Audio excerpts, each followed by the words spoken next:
ঠিক আছে, কিছুক্ষণ বসালে ওই যে অর্ঘ আর আমি লাইভে চলে আসছি। আচ্ছা, আসসালামু আলাইকুম। আমি আমার পরিচয়টা দিয়ে শুরু করি। আমি মির্জা সাইফুর রহমান। আমি ঢাকা মেডিকেল কলেজে আমার 3য় বর্ষের পড়াশোনা শেষ করেছি। আজকে তোমাদের সাথে আমার অনলাইন ক্লাস ফিজিক্স ফার্স্ট পেপারের গতিবিদ্যা চ্যাপ্টার আমরা পড়ব। তোমরা সবাই একটু দ্রুত লাইভে জয়েন করো, তোমাদের ফ্রেন্ডদের মেনশন দাও, আর তোমাদের যে ফেসবুক বা মেসেঞ্জার গ্রুপগুলো আছে গ্রুপগুলোতে একটু লাইভটা শেয়ার করে দাও। আজকে আমরা খুব বেশি সময় পড়বো না, আমরা মাত্র 1 ঘন্টা থেকে 1 ঘন্টা 5 মিনিট, তার মধ্যে সবার ছুটি হয়ে যাবে ইনশাল্লাহ। তো অধ্যায়টা খুব বেশি বড় না, তোমরা সবাই জয়েন হতে থাকো, আমরা শুরু করবো এক্ষুনি। আচ্ছা, তো এই যে গতিবিদ্যা অধ্যায়, এটা তো আমরা জানি হচ্ছে ফুল সিলেবাসের অধ্যায়, মানে তোমরা কিন্তু আগে পড়ে আসোনি অধ্যায়টা, তাই না? তো আমরা প্রথমবার পড়বো, প্রথমবার সব কিছু একটু কঠিন লাগে, তো এই অধ্যায় কঠিন লাগতে পারে, কিন্তু ভাইয়া ভয় পাওয়া যাবে না। আমি চেষ্টা করব যতটা সম্ভব সহজ করে তোমাদের সামনে প্রেজেন্ট করার। আর যদি কেউ আবার বুঝতে সমস্যা হয় তাহলে তোমরা লাইভটা আবার একবার রিপিট দেখে নিবা, তারপর হচ্ছে বইটা একবার পড়ে নিবা, এমসিকিউ কিছু সলভ করবা, তাহলে ইনশাল্লাহ এই অধ্যায় কভার হয়ে যাবে। আর যতটুকু যা পরীক্ষায় আসে আমি ইনশাল্লাহ সবটাই আমি দেখানোর চেষ্টা করব। হ্যাঁ, আর আজকে তোমাদের জন্য একটা বিশেষ সারপ্রাইজ আছে, সেটা হচ্ছে আজকে আমরা বই দেখে পড়বো না, আমরা হচ্ছে আজকে মাস্টার বুক দেখে পড়বো। এই যে আমাদের মাস্টার বুক, আজকে মাস্টার বুক দেখে আমরা পড়বো। তো তোমরা সবাই একটু দ্রুত জয়েন করে ফেলো, আমরা আমাদের ক্লাসটা শুরু করব। আসলে ভাইয়া তোমাদের কোশ্চেন হইতে পারে যে ভাইয়া হঠাৎ মাস্টার বুক কেন?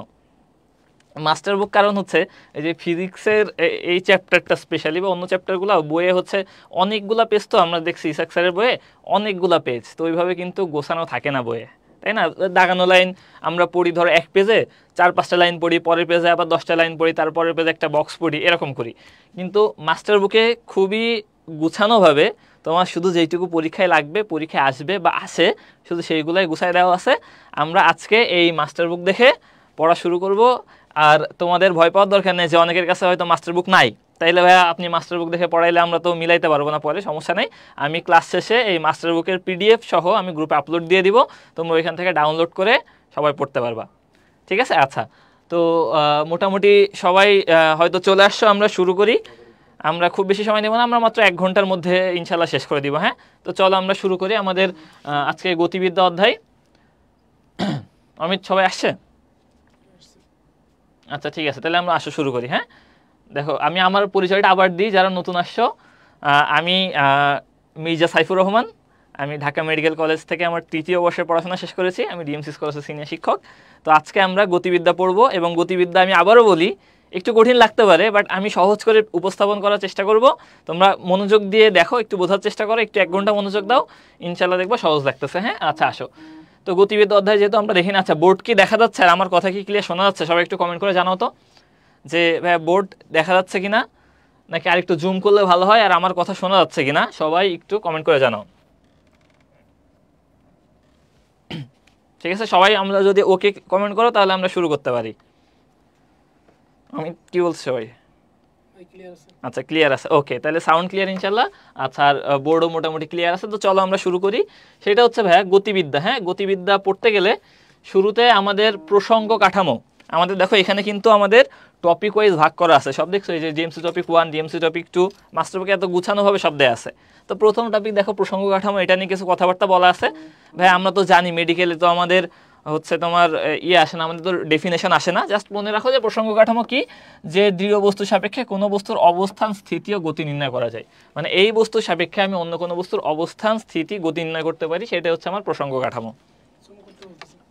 জুম করলে ভালো হয়? আচ্ছা, আমি আরেকটু জুম করে দিই, এইবার মেবি ঠিক আছে, তাই না? আচ্ছা চলো। তো প্রসঙ্গ কাঠামো বললাম ভাইয়া, এই যে দৃঢ় বস্তুর সাপেক্ষে কোনো বস্তুর অবস্থান, স্থিতি ও গতি নির্ণয় করা যায় তাকে প্রসঙ্গ কাঠামো বলে। এবং ওই যে বিন্দু সাপেক্ষে আমরা আরেকটা বস্তুর অবস্থান, গতি নির্ণয় করব, ওই বিন্দুকে মূল বিন্দু বলে। ভাই এসব অত ইম্পর্টেন্ট পড়াশোনা না, জাস্ট আছে বলে আমি দেখাই দিলাম, তোমরা একটু দাগায় রাখো বা পড়ে নিবা পরে। হ্যাঁ, আচ্ছা দেখো, তারপরে প্রসঙ্গ কাঠামো 2 প্রকার। এমসিকিউতে এটা আসে যে প্রসঙ্গ কাঠামো ভাইয়া কয় প্রকার? বলবা ভাইয়া 2 প্রকার। কি কি আছে দেখো, জড় আর অজড়, এই 2 ধরনের প্রসঙ্গ কাঠামো আছে, ঠিক আছে? আচ্ছা, তো জড় প্রসঙ্গ কাঠামো এইটা মনে রাখবা বা লিখে রাখো খাতায় বা বইয়ে, যেখানে সম্ভব। জড় প্রসঙ্গ কাঠামো সমবেগে সরল রেখায় চলে, সমবেগে সরল রেখায় গতিশীল, সমবেগে সরল রেখায় গতিশীল, ঠিক আছে, সমবেগে সরল রেখায় গতিশীল। আর অজড় প্রসঙ্গ কাঠামো এরা হচ্ছে ত্বরণে বা মন্দনে চলে, এরা সমবেগে চলে না, এরা কি করে ভাই ত্বরণে বা মন্দনে চলে, ঠিক আছে। আচ্ছা, এরা যেহেতু সমবেগে সরল রেখায় গতিশীল এই জন্য জড় প্রসঙ্গ কাঠামো হচ্ছে নিউটনীয় গতিসূত্র মানে, ঠিক আছে। আর অজড় প্রসঙ্গ কাঠামো যেহেতু ত্বরণে বা মন্দনে চলতেছে এরা নিউটনীয় গতিসূত্র মানে না। যেহেতু জড় প্রসঙ্গ কাঠামো নিউটনীয় গতিসূত্র মানে, এর আরেক নাম দেখো নিউটনীয় কাঠামো, বা আরেকটা নাম আছে গ্যালিলীয় কাঠামো। তাহলে সবাই আমরা একটু মনে রাখবো কষ্ট করে, প্রসঙ্গ কাঠামো আছে ভাই দুই প্রকার, জড় অজড়। জড়টা নিউটনীয় সূত্র মানে এই জন্য এটা নিউটনীয় কাঠামো বা গ্যালিলীয় কাঠামো। আর অজড়টা হচ্ছে ত্বরণে বা মন্দনে চলে। এটার উদাহরণ দেখো লিফট, রকেট, কৃত্রিম উপগ্রহ, এদের একটা সমান বেগ থাকে না সবসময়, হ্যাঁ, হয়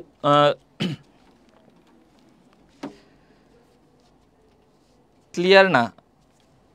আচ্ছা, আরেকটু জুম করলে মনে হয় ভালো হয়, ঠিক আছে, আমি আরেকটু জুম করতেছি।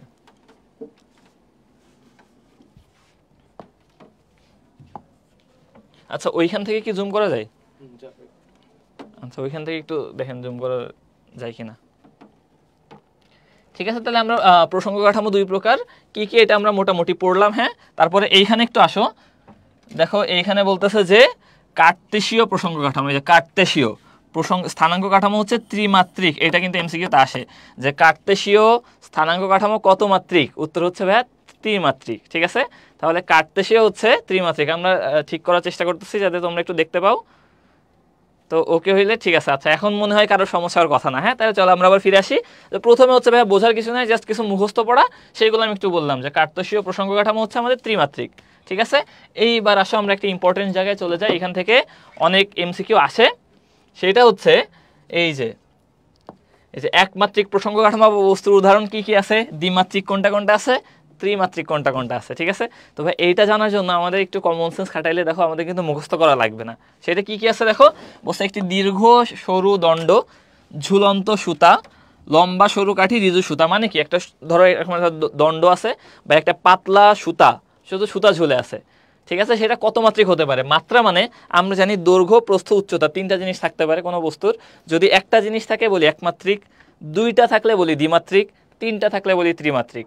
একটা লম্বা সুতা যদি আমি ঝুলাই দিই, চিন্তা করো, তাহলে ওইখানে কি থাকবে ভাইয়া? শুধু দৈর্ঘ্য থাকবে, আর কিছু কি থাকবে না? আর কিছু তো থাকবে না। তাহলে এই যে ঝুলন্ত সুতা, লম্বা সরু কাঠি, ঋজু সুতা, এইগুলো সব হচ্ছে একমাত্রিক প্রসঙ্গ কাঠামোর উদাহরণ, ঠিক আছে। আচ্ছা ভাইয়া, দেখি দ্বিমাত্রিক প্রসঙ্গ কাঠামো। দ্বিমাত্রিক প্রসঙ্গ কাঠামো উদাহরণ হচ্ছে মাঠে ফুটবলের গতি, পাতলা ধাতব পাত, টেবিল অথবা দেয়ালে পিপিলিকার চলন, পাতলা টিনের পাত, পাতলা কাগজ। এইগুলার মানে কি, এটা কিভাবে মনে রাখবো? দেখো এইখানে দেখো পাতলা কথাটা কিন্তু ব্যবহার করছে, যে পাতলা কাগজ, পাতলা টিনের পাত, পাতলা ধাতব পাত। কেন ভাইয়া? পাতলা বুঝাচ্ছে, তার মানে তার উচ্চতা নাই, শুধু কি আছে দৈর্ঘ্য আর প্রস্থ। একটা কাগজ চিন্তা করো তুমি, শুধু কি থাকবে? দৈর্ঘ্য থাকবে আর প্রস্থ থাকবে, মানে কয়টা? দুইটা মাত্রা থাকবে কিন্তু, ঠিক আছে, এই জন্য পাতলা বলছে। তো এইটা হচ্ছে আমাদের দ্বিমাত্রিক।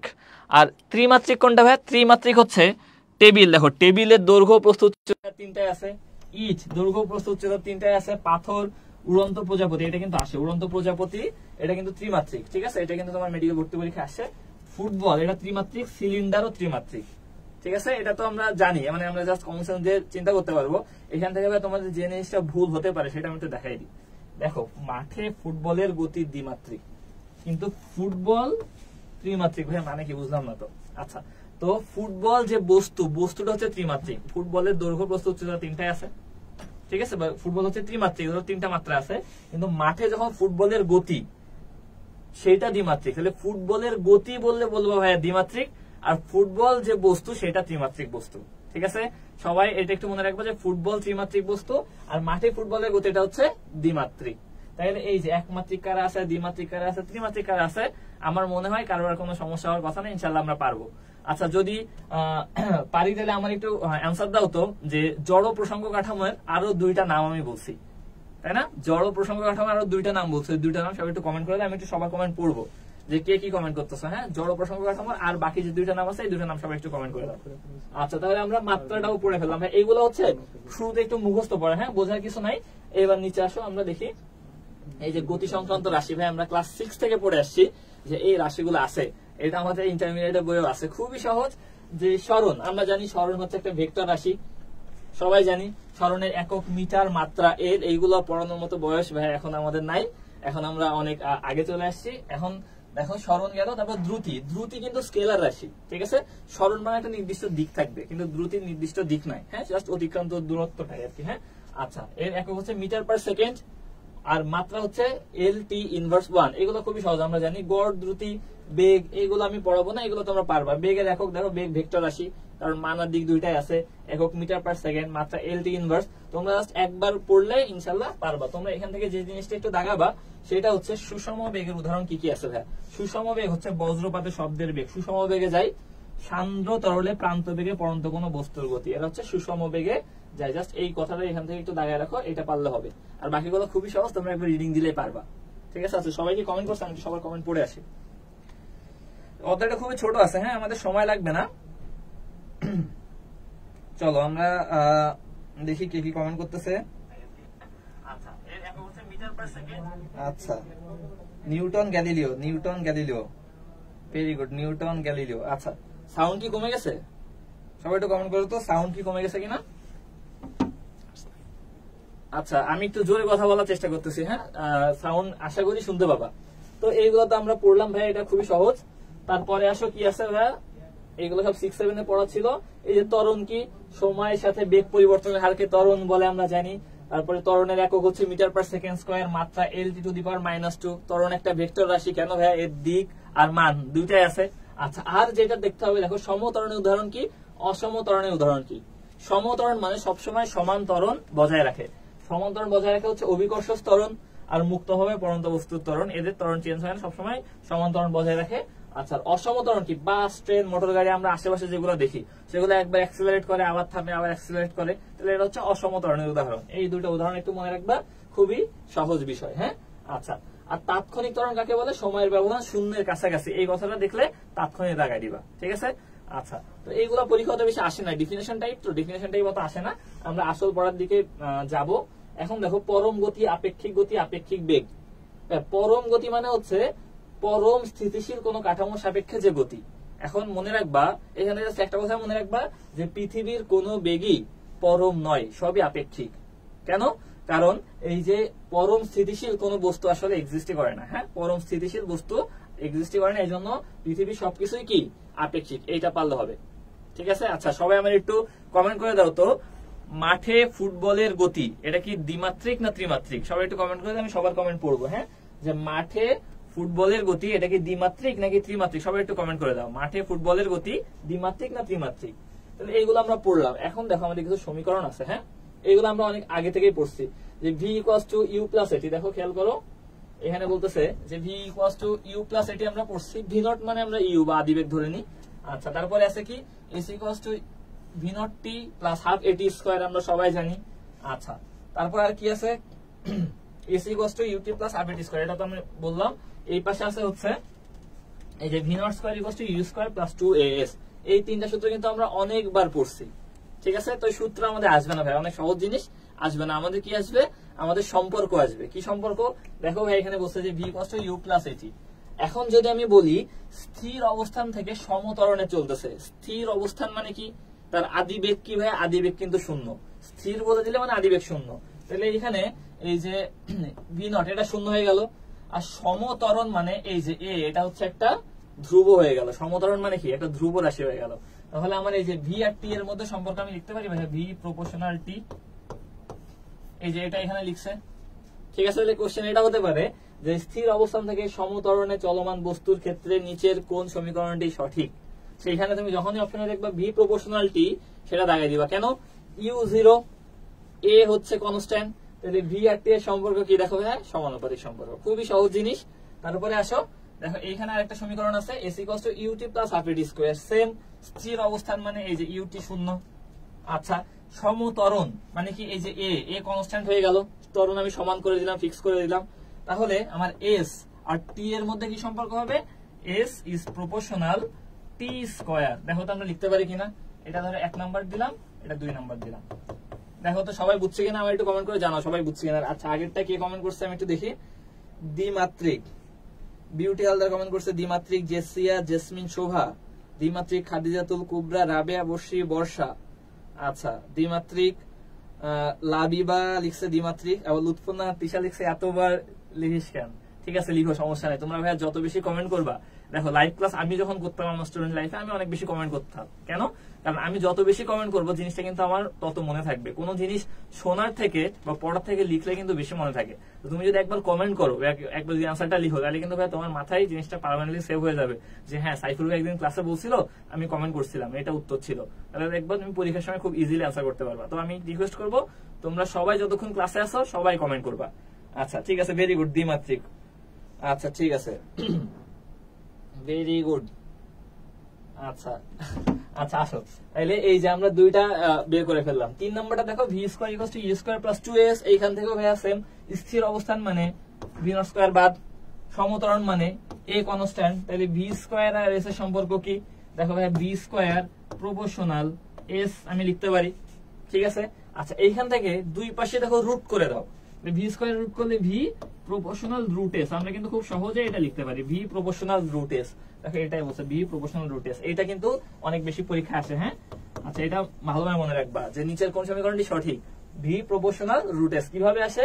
এই যে ভি নট হচ্ছে স্থির অবস্থা মানে 0, 2a হচ্ছে কনস্ট্যান্ট, তাহলে V square is proportional S, V is proportional root S. খুবই খুবই খুবই সহজ জিনিস, ঠিক আছে। আচ্ছা তাহলে এই পর্যন্ত আমরা যা পড়লাম সবাইকে বুঝতে পারছি? যদি বুঝে থাকি তাহলে সবাই আমার একটু কমেন্ট করে দাও তো। আচ্ছা সবাই আমার কমেন্ট করে দাও, টেবিলের উপর পিঁপড়ার চলন এটা কয় মাত্রিক? সবাই একটু কমেন্ট করে দাও। টেবিলের উপর পিঁপড়ার চলন এটা কত মাত্রিক? সবাই একটু কমেন্ট করে দাও। হ্যাঁ আমি একটু দেখতে চাই যে এটা কে কে পারে। আচ্ছা তাহলে আমরা এইটুকু বুঝলাম যে এই জাস্ট এইগুলা পড়বা। হ্যাঁ v is proportional root s, s is proportional t square, v is proportional t, এটা পড়লে হবে, ঠিক আছে। আচ্ছা এইবার আসো, আচ্ছা এইখানে কিছু কথাবার্তা লেখা আছে, এগুলো হচ্ছে আমাদের শেষে কিছু ম্যাথ পোর্শন আছে, মাস্টার বুকে সবই আছে, একটা ম্যাথ পোর্শন আছে, আমি ওইখান থেকে দেখাই দিব। হ্যাঁ আচ্ছা, তো এটা আমি এখন বললাম না, এবার নিচে আসো। দেখো এই যে এইটাও কিন্তু পরীক্ষায় অনেক বেশি আসে, triple star triple star triple star, topic 6 triple star দিয়ে দিলাম। দেখো খুবই খুবই ভাইয়া খুবই ইম্পর্টেন্ট এবং খুবই সহজ। সেটা কি দেখো, অবস্থান সময় লেখ কি নির্দেশ করে, এটা কোশ্চেন হয়। তারপর দূরত্ব সময় লেখ কি নির্দেশ করে, এটা কোশ্চেন হয়। আচ্ছা আর বেগ সময় লেখ কি নির্দেশ করে, এটা কোশ্চেন হয়। হ্যাঁ তাহলে দেখো খুব সহজ, আমরা জানি অবস্থান সময় লেখ কি নির্দেশ করে। অবস্থান সময় মানে কি, এটা হচ্ছে বনাম লেখ, তাই না? বনাম মানে আমরা ভাগ বলতে পারি, আমরা বুঝি যে ভাগ। তো অবস্থান তাহলে এস বাই টি, আমরা কি জানি v equals to s by t, আমরা সবাই জানি, জানি কিনা? তাহলে অবস্থান সময় দূরত্ব সময় তো একই জিনিস ভাইয়া, তাই না? দূরত্ব অবস্থান তো একই জিনিস, তাহলে এটা কি নির্দেশ করবে, বেগ নির্দেশ করবে, খুবই খুবই ইম্পর্টেন্ট। আর বেগ সময় লেখ, তাহলে ভি বাই টি বসে, ভি বাই টি কি আমরা জানি, ত্বরণ সমান ভি বাই টি, তাহলে ভি বাই টি কি নির্দেশ করবে, ত্বরণ নির্ণয় করবে, ঠিক আছে। এটা খুবই খুবই সহজ, আমরা পারবো। কিন্তু একটা জিনিস তাহলে একটু কঠিন জিনিস পড়ে আসি, সেটা হচ্ছে বেগ সময়ের যে ক্ষেত্রফল সেটা থেকে আবার সরণ পাবো। তাহলে বেগ সময় লেখ কি নির্দেশ করবে, বা ত্বরণ নির্দেশ করবে। আর আমি যদি বলি বেগ সময় লেখের ক্ষেত্রফল থেকে কি পাবো, তখন বলবো ভাইয়া সরণ পাবো। এটা একটু মনে রাখবে। হ্যাঁ ক্ষেত্রফল থেকে সরণ, আর বেগ সময় লেখ নির্দেশ করে হচ্ছে ত্বরণ। এখন ভাইয়া এত সহজ, তাহলে আপনি এত ইম্পর্টেন্স দিয়ে পড়াইলেন। এখন এখানে একটা টুইস্ট আছে হালকা, সেটা হচ্ছে পরীক্ষায় অনেক সময় দূরত্ব সময় কি নির্দেশ করে, তোমার বেগ অপশনে থাকে না, সেখানে থাকে হচ্ছে দ্রুতি। কি থাকে ভাইয়া, দ্রুতি নির্দেশ করে, ঠিক আছে। তাহলে বেগ দূরত্ব সময় কি নির্দেশ করে, দ্রুতি নির্দেশ করে। কেন? দ্রুতি হচ্ছে স্কেলার, দূরত্ব স্কেলার, তাই না? তাহলে দূরত্ব সময় দ্রুতি নির্দেশ করে। যদি দেখো তোমার বেগ অপশনে নাই, তাহলে দ্রুতি দাগাবা। কিভাবে মনে রাখবা ভাইয়া, দতের দূরত্ব দতের দ্রুতি, দতের দূরত্ব দতের দ্রুতি, এইটুকু আমরা সবাই বুঝছি কিনা? আচ্ছা দ্বিমাত্রিক দ্বিমাত্রিক দ্বিমাত্রিক দ্বিমাত্রিক, ভেরি গুড, দ্বিমাত্রিক। আচ্ছা সবাই কমেন্ট করছে, সৈকত বিশ্বাস, অদিতি ইসলাম, সুমাইয়া ইসলাম, সিলমি, তারপরে অভি বসু আছে, জেফ পারিয়া, তারপরে অশোক সরকার, বিউটি হালদার, ভেরি গুড। সবাইকে অনেক অনেক ধন্যবাদ। তোমরা সবাই আসলে আশা করি বুঝতেছো, ঠিক আছে। যদি বুঝে থাকি তাহলে সবাই আমার একটু কমেন্ট করে দাও। এটা কঠিন কোশ্চেন করি, সেটা হচ্ছে বেগ সময় লেখের ক্ষেত্রফল কি নির্দেশ করে। সবাই একটু কমেন্ট করো তো, বেগ সময় লেখের ক্ষেত্রফল কি নির্দেশ করে, একটু কমেন্ট করে দাও। বেগ সময় লেখের ক্ষেত্রফল কি নির্দেশ করে, সবাই দেখি এটা কে কে পারো। তাহলে এতক্ষণ আমরা অনেক টপিক পড়লাম, তাই না? এগুলো থেকে এমসিকিউ আসে, বাট এই যে গতিবিদ্যার মেইন টপিক বা মোস্ট ইম্পর্টেন্ট টপিক হচ্ছে এই যে প্রাস। তো তো আমরা এখন আসো আমরা মেইন টপিক বা সবচেয়ে গুরুত্বপূর্ণ টপিকের মধ্যে চলে আসি। তোমরা আগে একটা কমেন্ট করে দাও। আচ্ছা কমেন্ট করে দাও। আমি কমেন্ট করতে বলছি যে বেগ সময় লেখের ক্ষেত্রফল কি নির্দেশ করে। আমি একটু আগে দেখাইলাম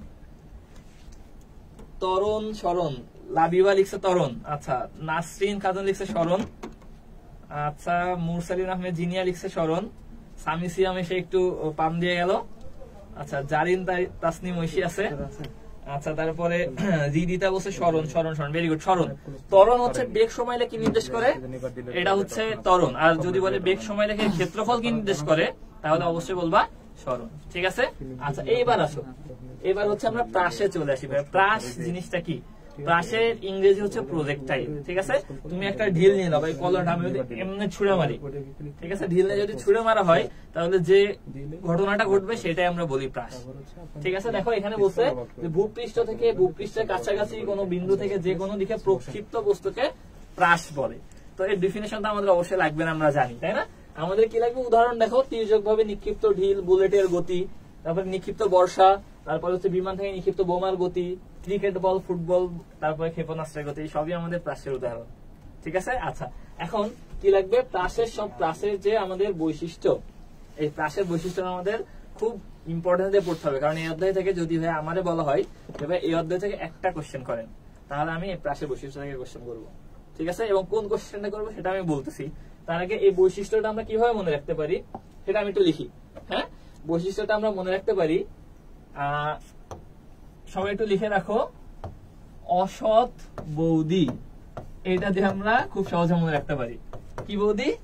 অসৎ বৌদি। আচ্ছা অসৎ বৌদি মানে আমি খারাপ কিছু বলতেছিলাম, জাস্ট মনে রাখার স্বার্থে। হ্যাঁ, অনেকে আছে যে অসৎ বৌদি নিয়ে অনেক ওয়েব সিরিজ বের হয়, এইগুলো দেখা, এগুলো কিন্তু দেখা ঠিক না আসলে। হ্যাঁ, আচ্ছা তোমরা আমার মতো ধর্মের পথে আসো। তো অসৎ বৌদি, অসৎ বৌদি হচ্ছে আমাদের প্রাস বা প্রজেক্টাইলের বৈশিষ্ট্য। তবে বৈশিষ্ট্য কিভাবে মনে রাখবো? অতে দেখো, অতে হচ্ছে অধিবৃত্তাকার। অতে কি? আচ্ছা অতে হচ্ছে সঞ্চার পথ প্যারাবোলা বা অধিবৃত্তাকার। আমি লিখে দিই এখানে অধিবৃত্তাকার। অধিবৃত্তাকার ইংরেজিতে কি বলে? প্যারাবোলা। ইংরেজিতে কি বলে? প্যারাবোলা। যদি বলে প্রাসের গতিপথ কেমন? প্রাসের গতিপথ ভাই অধিবৃত্তাকার। প্রাসের গতিপথ কেমন? প্রাসের গতিপথ অধিবৃত্তাকার বা প্যারাবোলা। এখন ভাই তোমার মনে কোশ্চেন আসতে পারে যে ভাই আমি ম্যাথে প্যারাবোলা মানে একরকম পড়ছি, কেমিস্ট্রিতে একরকম পড়ছি, ফিজিক্সে আবার দেখলাম বলছে অধিবৃত্তাকার। ভাই যদি প্রাস নিয়ে আসে এবং তুমি যদি মার্ক পাইতে চাও তাহলে অবশ্যই তোমার অধিবৃত্তাকার লাগাইতে হবে। তোমার মানে কি জানা লাগবে না বা অত কনফিউশনের মধ্যে যাওয়া লাগবে না, তুমি এইখানে প্যারাবোলা মানে অধিবৃত্তাকার দেখাবা, ঠিক আছে। প্রাসের গতি প্যারাবোলা বা অধিবৃত্তাকার, সবাই একবার কমেন্ট করো, প্রাসের গতি প্যারাবোলা বা অধিবৃত্তাকার, প্রাসের গতি প্যারাবোলা বা অধিবৃত্তাকার, সবাই একবার কমেন্ট করো। কমেন্ট করলে মনে থাকবে। হ্যাঁ, আচ্ছা শতে কি? শতে হচ্ছে সমতরণ বিশিষ্ট। এই যে শতে বলতেছে সমতরণ বিশিষ্ট, কষ্ট পাওয়ার দরকার নেই, আমি এটার পিডিএফ আপলোড দিয়ে দিব গ্রুপে, তোমরা এই টোটালটার পিডিএফ তোমরা পাবা, ঠিক আছে। তাহলে শতে বলবা সমতরণ বিশিষ্ট, অতে বললাম ভাইয়া অধিবৃত্তাকার বা প্যারাবোলিক গতিপথ, ঠিক আছে। ব মানে হচ্ছে বক্র গতি। ব মানে কি? ব মানে বক্র গতি। ব মানে বক্র গতি। রস্য মানে কি? রস্য মানে উলম্ব তলে সীমাবদ্ধ। রস্য মানে উলম্ব তলে সীমাবদ্ধ। আর আমি যেটা বলছিলাম, এই অধ্যায় থেকে যদি আমাকে একটা কোশ্চেন করতে বলা হয় তাহলে আমি কোশ্চেন করবো যে প্রাসের গতি কত মাত্রিক? প্রাসের গতি কত মাত্রিক? উত্তর হচ্ছে দ্বিমাত্রিক। Very very very much important, 100% math. প্রাসের গতি কত মাত্রিক? দ্বিমাত্রিক। প্রাসের গতি দ্বিমাত্রিক। এটা 5 স্টার দিয়ে দাও। 1 2 3 4 5 5 স্টার দিয়ে দিলাম, এটা কিন্তু পরীক্ষা আসবে। প্রাসের গতি কত মাত্রিক? হ্যাঁ দ্বিমাত্রিক। এটা যেন কোনোদিন ভুল না হয়, ঠিক আছে। তাহলে প্রাসের গতি হচ্ছে আমাদের সবসময় মনে রাখতে হবে দ্বিমাত্রিক। ওকে, আচ্ছা তাহলে এইটুকু আমরা পড়লাম। আচ্ছা ঠিক আছে, এখানে বলছে সর্বোচ্চ উচ্চতায় বেগ সর্বনিম্ন গতি একমাত্রিক হবে, জিনিসটাকে আমি তোমাদের বুঝাই দিব। তো আমরা এই বৈশিষ্ট্যটা কি সবাই বুঝছি? যদি বুঝে থাকি তাহলে এই বৈশিষ্ট্য সবাই একবার কমেন্ট করো, এই বৈশিষ্ট্য অনেক ইম্পর্টেন্ট। এই যে অসৎ বৌদি মানে অধিবৃত্তাকার তো লিখছো, তারপরে লিখবা সমতরণ বিশিষ্ট, তারপরে লিখবা বক্র গতি, তারপরে লিখবো উলম্ব তলে সীমাবদ্ধ, তারপরে লিখবা দ্বিমাত্রিক গতি। ভেরি ইম্পর্টেন্ট, তোমরা সবাই একবার লিখে ফেলো, তাহলে দেখবো জিনিসটা মুখস্থ হয়ে গেছে, ঠিক আছে। সবাই লিখে ফেললে কি হবে? জিনিসটা মুখস্থ হয়ে যাবে। হ্যাঁ, সবাই লিখে ফেলো। আচ্ছা ঠিক আছে, তাহলে আমরা বৈশিষ্ট্য পড়ে ফেললাম। এবার প্রাস নিয়ে আমরা আসলে একটু পড়াশোনা করে আসি, ঠিক আছে। পড়াশোনাটা কি, আমি একটু ছবি আঁকি, সেটা হচ্ছে কোথায় আঁকলে ভালো হয়, আমি এখানে আঁকি। এখানে কি দেখা যাচ্ছে? সবাই একটু কমেন্ট করো তো। আচ্ছা দেখো এইখানে দেখা গেলে আমি এইখানে আঁকি, দেখতে দেখা যাচ্ছে কিনা, দেখা যাচ্ছে। আচ্ছা এই ধরো আমাদের একটা প্রাস, মানে আমি এই যে এমনে একটা নিক্ষেপ করলাম একটা বস্তু, এটা হচ্ছে আমাদের প্রাস, এটা হচ্ছে এক্স অক্ষ, এটা হচ্ছে ওয়াই অক্ষ, ঠিক আছে। এটা হচ্ছে আমাদের প্রাস, এটা এক্স অক্ষ, এটা ওয়াই অক্ষ, ঠিক আছে। আচ্ছা এখন আচ্ছা সবাই কি কমেন্ট করতেছে, দেখি কে কমেন্ট করে। আচ্ছা বিউটি হালদার প্রথম থেকে কমেন্ট করতেছে, thank you beauty. Faiza comment করছে, রুবায়া, রাবেয়া, বর্ষি, বর্ষা কমেন্ট করছে, নাহিদ ইসলাম, হ্যাঁ সব দেখা যায়। আচ্ছা ফাবিয়া তাওয়াসুম মৌমি, অসৎ বৌদি, ও হচ্ছে ফাঁকিবাজি করে শুধু নিউনিক্সটা লিখে দিছে। আচ্ছা ঠিক আছে সমস্যা নেই। আচ্ছা ঠিক আছে ভেরি গুড। আচ্ছা এখন আসো, তাহলে এটা বললাম আমরা প্রাস। হ্যাঁ এখন প্রাসের সম্পর্কে কিছু টার্ম, তোমরা তো আগে কোনোদিন প্রাস পড়ো নাই বা আগে তো এই টার্ম গুলা জানতা না, তো আজকে আমি একবার প্রথমে বলতেছি, তোমরা একটু মনোযোগ দিয়ে শুনো। কঠিন লাগতে পারে বাট পরে ইনশাল্লাহ সহজ হয়ে যাবে, আরেকবার ক্লাসটা করলে বা আরেকবার একটু তুমি নিজে বুঝে নিজের মতো করে পড়লে ইনশাল্লাহ সহজ হয়ে যাবে। তো দেখো প্রাস, এই যে প্রাস আমরা এই যে নিক্ষেপ করলাম, একটা কোণ করে নিক্ষেপ করছি না, একটা কোণ, এই কোণটা হচ্ছে থিটা, এই কোণকে বলে প্রক্ষেপণ কোণ। কি বললাম? এই কোণকে বলে প্রক্ষেপণ কোণ, মানে যে কোণ করে আমি মারলাম। আর যে গতি, ধরো আমি একটা ভি নট গতি বা আদি বেগে একটা মারবো, অবশ্যই আমি একটা ফোর্স দিয়ে মারবো, একটা ভি নট বেগে মারবো, এই বেগকে বলে প্রক্ষেপণ বেগ। তাহলে এটা হচ্ছে ভাইয়া প্রক্ষেপণ কোণ, এটা হচ্ছে ভাইয়া প্রক্ষেপণ বেগ। আচ্ছা আর এইখান থেকে মারার পরে আমার এই পর্যন্ত আসছে না, তো যেখান থেকে মারছি আর যত দূর গেছে এইটাকে আমরা বলি রেঞ্জ বা পাল্লা। কি বলি? এটা হচ্ছে রেঞ্জ বা পাল্লা, রেঞ্জ বা পাল্লা, মানে কত দূর অতিক্রম করছে এটা রেঞ্জ বা পাল্লা। আর এই যে যত দূর পর্যন্ত উপরে উঠছে এটাকে আমরা বলি হাইট বা সর্বোচ্চ উচ্চতা, ঠিক আছে। তাহলে এইটাকে আমরা বললাম ভাইয়া সর্বোচ্চ উচ্চতা, এইটাকে আমরা বললাম ভাইয়া রেঞ্জ, যত দূর পর্যন্ত গেল। যে কোণে নিক্ষেপ করলাম তাকে আমরা প্রক্ষেপণ কোণ বললাম, যে বেগে নিক্ষেপ করলাম তাকে আমরা প্রক্ষেপণ বেগ বললাম, ঠিক আছে। আচ্ছা এইটুকু পারলে মোটামুটি হবে। এইবার আসো আমরা একটু কঠিন জিনিস পড়বো, সবাই একটু মনোযোগ দাও, সবাই একটু মনোযোগ দাও। আমরা একটা কঠিন জিনিস পড়বো, অনেকের মাথায় ঢুকবে অনেকের মাথায় ঢুকবে না, মাথায় না ঢুকলে ঢুকানোর দরকার নেই, কারণ এইগুলো আমাদের বেসিক জিনিস। হ্যাঁ আমাদের এমসিকিউ তে এগুলো লাগবে না। তো জিনিসটা আমি একটু দেখাই, সেটা হচ্ছে দেখো এখন এই যে আমি ভি নট বেগে মারলাম, এখন এই যে গতিপথের যে কোনো বিন্দুতে, তুমি যে কোনো বিন্দুতে কল্পনা করলে এই বেগের দুইটা উপাংশ থাকে। কয়টা উপাংশ? দুইটা। একটা হচ্ছে এক্স অক্ষ বরাবর উপাংশ থাকে, আরেকটা হচ্ছে ওয়াই অক্ষ বরাবর উপাংশ থাকে। তুমি এখানে চিন্তা করলে এক্স অক্ষ বরাবর একটা থাকবে, ওয়াই অক্ষ বরাবর থাকবে একটা। এখানে চিন্তা করলে তোমার এক্স অক্ষ বরাবর একটা থাকবে, ওয়াই অক্ষ বরাবর একটা থাকবে, ঠিক আছে। এখন তোমার মনে রাখতে হবে, ধরো এক্স অক্ষ বরাবর আমি লিখলাম উপাংশ ভি এক্স, ওয়াই অক্ষ বরাবর আমি লিখলাম ভি ওয়াই, ঠিক আছে। তুমি যে জিনিসটা মনে রাখবা সেটা হচ্ছে ভি এক্স সবসময় ধ্রুব থাকে, ভি এক্স সবসময় ধ্রুব থাকে। মনে রাখবা V X equals to V naught cos theta, এটা আমি জানি তোমরা ভেক্টর অনেকে পড়ছো। আমি দেখাই, এই যে এক্স উপাংশের এটা হচ্ছে V X equals to V naught cos theta, আর ভি ওয়াই হচ্ছে ভি নট সাইন থিটা, আমরা সবাই জানি, ঠিক আছে। তাহলে V X V naught cos theta, V Y V naught sine theta. এইটা তুমি যে জিনিসটা মনে রাখবা ভাইয়া সেটা হচ্ছে ভি এক্স সবসময় ধ্রুব, মানে গতিপথের যে কোনো বিন্দুতে বেগের এক্স অক্ষের উপাংশ ধ্রুব থাকে, সেটা কি থাকে? ভি নট কস থিটা থাকে। কেমন ভাইয়া? যদি আমি এই বিন্দুতে বলি ভি এক্স এর মান কত, বলবো ভাইয়া ভি নট কস থিটা। যদি বলি এই বিন্দুতে ভি এক্স এর মান কত, বলবো ভাইয়া ভি নট কস থিটা। এই বিন্দুতে ভি এক্স এর মান কত, বলবো ভাইয়া ভি নট কস থিটা। মানে সব জায়গায় ভি নট কস থিটা বা ভি এক্স কিন্তু সেম, ওকে। আর ভি ওয়াই পরিবর্তিত হয়, কি হয়? ভি ওয়াই পরিবর্তিত হয়। তাহলে ভি এক্স হচ্ছে আমার সবসময় ধ্রুব, এটা একটু মাথার মধ্যে সবাই ঢুকায় রাখো। এটা কি বুঝছি সবাই যে ভি এক্স সবসময় ধ্রুব? সবাই একটু কমেন্ট করো তো এইটুকু কি বুঝছি কিনা যে ভি এক্স সবসময় ধ্রুব, ঠিক আছে। ভি এক্স যদি ধ্রুব হয়, তোমার কোশ্চেন করলাম আমি এক্স অক্ষ বরাবর ত্বরণ কত, এ এক্স দিয়ে প্রকাশ করলাম, এক্স অক্ষ বরাবর ত্বরণ কত। ভাই আমরা সবাই কিন্তু জানি যে আমরা যদি দূরত্বের ডিফারেন্সিয়েশন করি তাহলে আমরা বেগ পাই, আমরা যদি বেগের ডিফারেন্সিয়েশন করি তাহলে ভাই আমরা ত্বরণ পাই। আমরা সবাই জানি দূরত্বের ডিফারেন্সিয়েশনে বেগ, বেগের ডিফারেন্সিয়েশনে ত্বরণ, ঠিক আছে। এখন এই যে কোন ধ্রুব বস্তুর ডিফারেন্সিয়েশনে আমরা সবসময় জিরো পাই, আমরা সবাই জানি ধ্রুব বস্তুর ডিফারেন্সিয়েশনে কি পাই? জিরো পাই। তাহলে এক্স অক্ষ বরাবর এ এর মান হবে জিরো, মানে এক্স অক্ষ বরাবর একটা বেগ কনস্ট্যান্ট থাকে সবসময়, আর এক্স অক্ষ বরাবর কোনো ত্বরণ থাকে না, ত্বরণের মান হয় জিরো, ঠিক আছে, একটু কঠিন লাগতে পারে, সবাই একটু কমেন্ট করে দাও তো এটা বুঝছিলেন, নাহলে আমি আবার বলবো। হ্যাঁ, ত্বরণ শূন্য হবে কেন? বেগ ভাইয়া ধ্রুব, ধ্রুব ডিফারেন্সিয়েশন করলে শূন্য পাই। তাহলে এক্স অক্ষ বরাবর যদি আমার তোমার বেগ যদি ধ্রুব থাকে তাহলে ত্বরণ হবে শূন্য। আর ওয়াই অক্ষ বরাবর কি আমার বেগ চেঞ্জ হয়, ত্বরণও চেঞ্জ হয়। এবং ওয়াই অক্ষ বরাবর যে ত্বরণ থাকে সেটা হচ্ছে অভিকর্ষ ত্বরণ জি, এবং অভিকর্ষ ত্বরণ সবসময় নিচের দিকে কাজ করে। অভিকর্ষ ত্বরণ সবসময় নিচের দিকে কাজ করে, অভিকর্ষ ত্বরণ সবসময় নিচের দিকে কাজ করে। ঠিক আছে, এটুকু বুঝছি সবাই? আচ্ছা, ভেরি গুড। এইটুকু যদি বুঝি তাহলে আমি মুছে ফেললাম। এখন আমি বললাম আবার একটু দেখি, সেটা হচ্ছে এই হচ্ছে আমার একটা প্রাস। ঠিক আছে, মানলাম প্রাসের গতি কয় মাত্রিক? সবাই কমেন্ট করো তো। এই যে প্রাস আঁকলাম, এর গতি কয় মাত্রিক? সবাই কমেন্ট করো, প্রাসের গতি কয় মাত্রিক? আচ্ছা ঠিক আছে, ভেরি গুড। আচ্ছা, মাইশা মামুন 21 কমেন্ট করছে, সাইফুল ভাই আমার ফেভারিট টিচার, তাই আসলাম ক্লাস করতে। বাবা, তাই নাকি? আচ্ছা ধন্যবাদ, আসো। তারপর দেখা গেলে প্রাসের গতি কিন্তু দ্বিমাত্রিক, কিন্তু এই যে ধরো আমি এটা বললাম সর্বোচ্চ উচ্চতা, বলছি না ভাইয়া? এখন তুমি চিন্তা করো যে এর একটা ভিএক্স উপাংশ আছে, ভিওয়াই উপাংশ আছে। হ্যাঁ, এখন সর্বোচ্চ উচ্চতায় কি হবে? সর্বোচ্চ উচ্চতায় এই যে ভিওয়াই উপাংশের কারণে কিন্তু এই যে তোমার যেটা ছুড়ে মারছে এটা উপরে উঠতেছে। এখন যখন সর্বোচ্চ উচ্চতায় চলে গেছে তখন কি সে উপরে উঠতে পারবে? না ভাইয়া, পারবে না। কেন?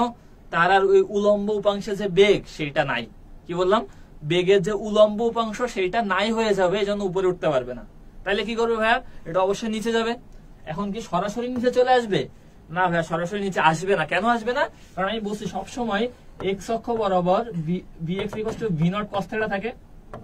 এই একটা বেগ আছে, এই বেগটা তো সরাসরি নিচে পড়তে দেবে না, এইভাবে প্রজেক্টাইল করে তারপর ফেলাবে।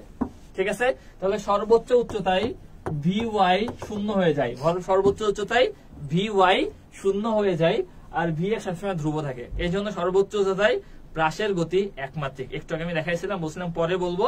সর্বোচ্চ উচ্চতায় প্রাসের গতি একমাত্রিক। এটা 100টা স্টার দিবা। কি করবা? 100টা স্টার দিবা। একটা স্টার দিয়ে গুণ 100 লিখে রাখো। ঠিক আছে, প্রাসের গতি হচ্ছে দ্বিমাত্রিক, কিন্তু সর্বোচ্চ উচ্চতায় প্রাসের গতি একমাত্রিক। Very very very very important, মনে রাখবা। এইটুকু পড়লে আমাদের প্রায় পড়া শেষ, আর বেশি কিছু নাই। হ্যাঁ, আমরা প্রায় শেষের দিকে, আমাদের এই তো আধা ঘন্টা পড়ছি, আর আধা ঘন্টাও লাগতেও পারে নাও পারে। হ্যাঁ, তার মধ্যে আমরা শেষ করে দিব ইনশাল্লাহ। এটাই হচ্ছে সবচেয়ে মেইন টপিক এই অধ্যায়ে। ঠিক আছে, তাহলে সর্বোচ্চ উচ্চতায় ভাই প্রাসের গতি একমাত্রিক। ঠিক আছে, মনে রাখবে। আচ্ছা, তাহলে আমি একটু সময় মনোযোগ দাও। সেটা হচ্ছে আমরা যা যা পড়লাম, সবাই আমার একটু কমেন্ট করে দাও। সর্বোচ্চ উচ্চতায় প্রাসের গতি কয় মাত্রিক? এটাই সবাই কমেন্ট করো। তাই মনে থাকবে সর্বোচ্চ উচ্চতায় প্রাসের গতি কয় মাত্রিক। এখন আসো আমরা একটু রিক্যাপিচুলেট করি, আমরা প্রাস নিয়ে কি কি পড়ছি। তো ভাই প্রাস কি? কোন নিক্ষিপ্ত বস্তুর গতি। হ্যাঁ, আচ্ছা ভাই, তো প্রাসের বৈশিষ্ট্য কি কি? আমরা বলছিলাম অসৎ বৌদি দিয়ে মনে রাখছি। কি মনে রাখছি? অতে হচ্ছে ভাই অধিবৃত্তাকার গতিপথ বা প্যারাবোলিক। তারপরে দন্তসতে বসছে ভাই সমতরণ বিশিষ্ট। কোন ত্বরণ? এই যে জি ত্বরণ থাকে, কোন দিকে কাজ করে? নিচের দিকে কাজ করে। ওকে ভাই, এটা বুঝলাম। তারপরে বতে বসছি বক্র গতি, কেন? একটা বাঁকা গতি। আচ্ছা, তারপর রশ্মিতে বসছি উলম্ব তলে সীমাবদ্ধ। আচ্ছা, আর দয় রশ্মিতে বসি প্রাসের গতি দ্বিমাত্রিক। কিন্তু আবার আমরা শিখলাম সর্বোচ্চ উচ্চতায় উলম্ব উপাংশ শূন্য হয়ে যায়, সর্বোচ্চ উচ্চতায় প্রাসের গতি একমাত্রিক। আর কি পড়ছি? আর পড়ছি হচ্ছে পাল্লা কাকে বলে? যেখান থেকে শুরু করছে যেখানে শেষ করছে তার মধ্যবর্তী দূরত্ব। যতটুকু হাইট ক্রস করে তাকে বলি সর্বোচ্চ উচ্চতা। যে কোণে নিক্ষেপ করি তাকে বলি আমরা প্রক্ষেপণ কোণ বা নিক্ষেপণ কোণ। যে বেগে নিক্ষেপ করি তাকে আমরা বলি নিক্ষেপণ বেগ বা প্রক্ষেপণ বেগ।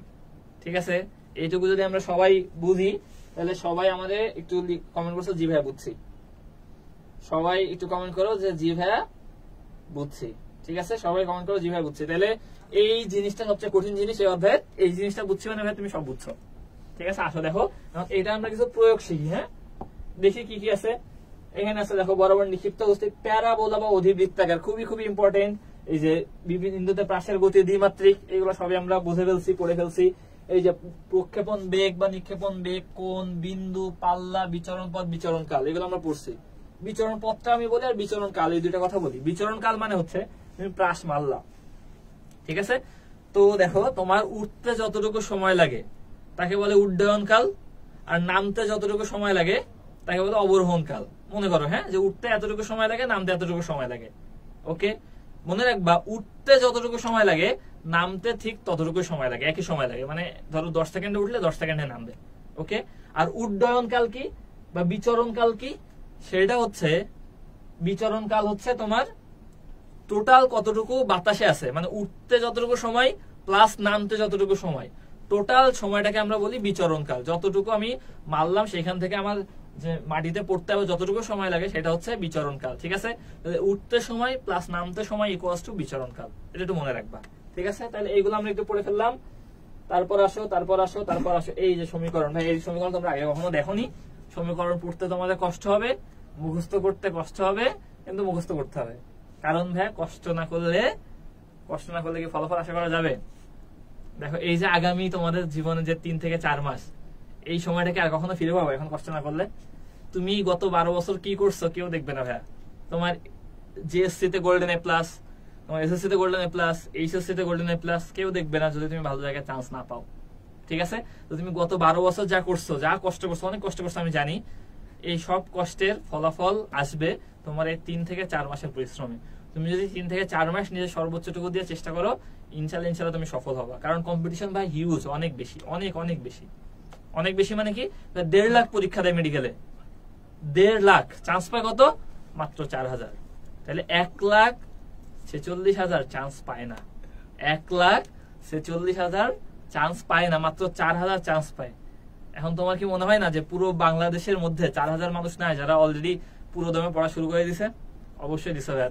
তুমিও শুরু করো, ইনশাল্লাহ তোমার বাবা মার স্বপ্ন তুমি নিজেও পূরণ করতে পারবা। তো একটু কষ্ট হইলেও কষ্ট করে পড়তে হবে, ঠিক আছে। এই 3 মাস যাই হয়ে যাক আমি পড়বো, পৃথিবী উল্টায় যাক, সুনামি হোক, তারপরে ভূমিকম্প হোক, বাংলাদেশে ওয়ার্ল্ড কাপ জিতে আনুক, তাও আমি পড়বো, আমি পড়া থেকে উঠবো না, ঠিক আছে। এই 3 মাস ভাই তোমার জীবন সবচেয়ে ভাইটাল টাইম, এই সময় চলে গেলে আর পাবা না, ঠিক আছে। আচ্ছা আসো, তো এই সূত্রগুলো আমি একবার দেখাই, একবারে কোনোদিন মনে থাকবে না, একবারে কারোরই মনে থাকে না।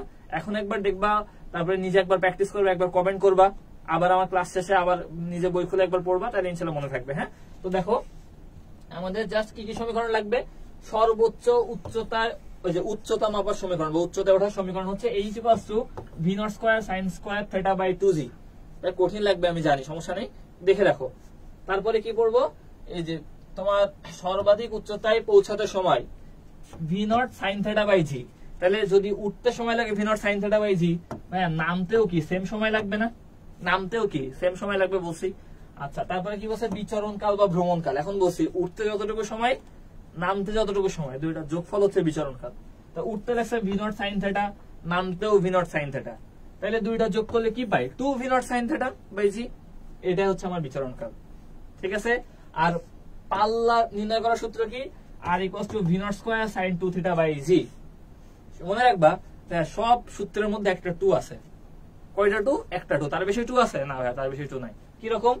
এই যে h equals to v0 square sin square theta by 2g, এখানে 2 নিচে, তাহলে উচ্চতার ক্ষেত্রে 2 নিচে, ঠিক আছে। পাল্লার ক্ষেত্রে v0 square sin 2 theta by g, কোণের সাথে 2, একটা 2 আছে কিন্তু দুইটা 2 নাই।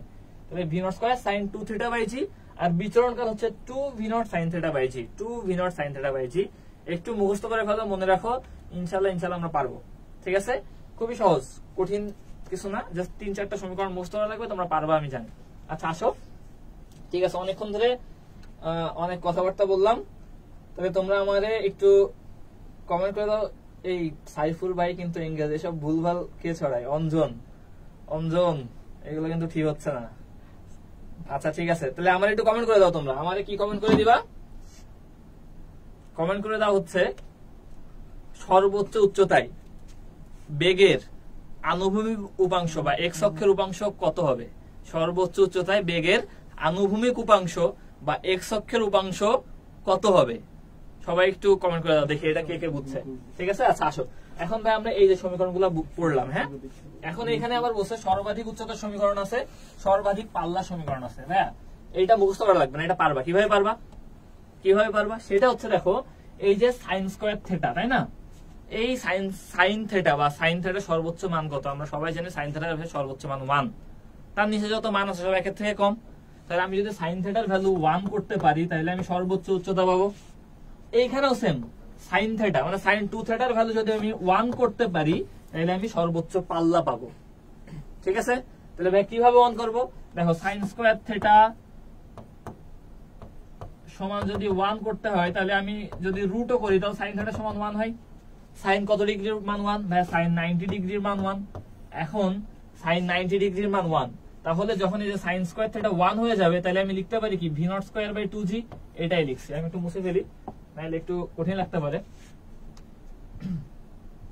দেখো তাহলে আমি যদি sin স্কয়ার θ এর মান যদি θ এর মান 90 ডিগ্রি ধরি তাহলে আমার sin θ বাদ হয়ে যাচ্ছে, তাহলে কি থাকে v0 স্কয়ার বাই 2g। এটাই হচ্ছে দেখো সর্বাধিক উচ্চতার সমীকরণ v0 স্কয়ার বাই 2g।